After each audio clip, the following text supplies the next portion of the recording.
Jāc! Šī ka gāja pa ceļu garām, tur vienmēr tā tanti iznāca papļāpāties Emīlijas tanti. Jā. Rušciem noteikti laid. Nav brīnums. Tur jau Tās. Tiešām puikas dabūsies tāds. Kas vien varbūt atraucas ir, ne? Ar kam tas tāds?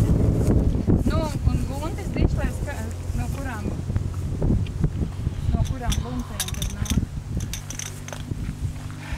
Tu zini, man grūti pateikt.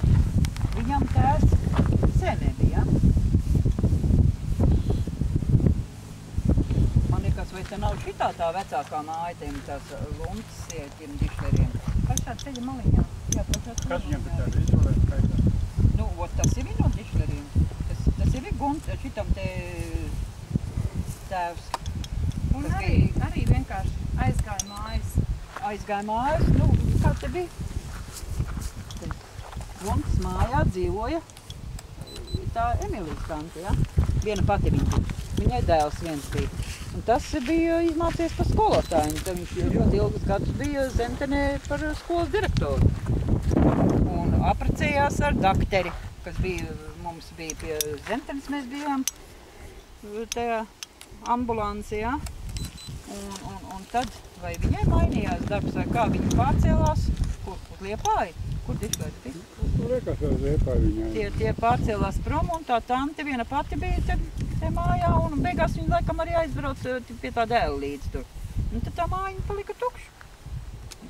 Vai tiešām te varētu būt, ka te melorācija Te viss te bija mazāk dobīs. Jā, te var būt, ka te melorācija paņēma tad, jā? Jā. Jo tā bija kleķa māja, ja, līdz uz ceļa malu, pretī bija, es nevaru pateikt, nu, klēts bija, ja? Un te bija vienā galā bija tanī uz lamiņu pusi bija dzīvama māja, otrā pusē bija saimniecības ēka. Zem vienu jumta bija. Un tālāk otru pusi ceļa bija tas labīgs šķūns lielais, kur vēl izmantoja ar kolkas laikā. Tas bija tikai tieši akmeņi. Jā, un tas tur tālāk pretī bija. Vienlaik tā tante strādāja par to pasnieci mums vēl.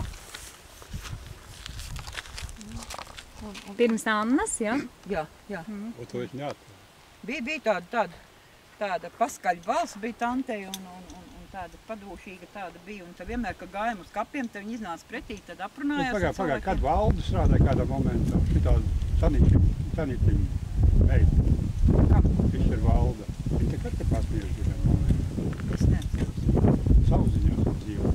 Es nezinu, bet Emīlijas tante līdz pensijai viņa strādāja. Kādu ilgi, laikam.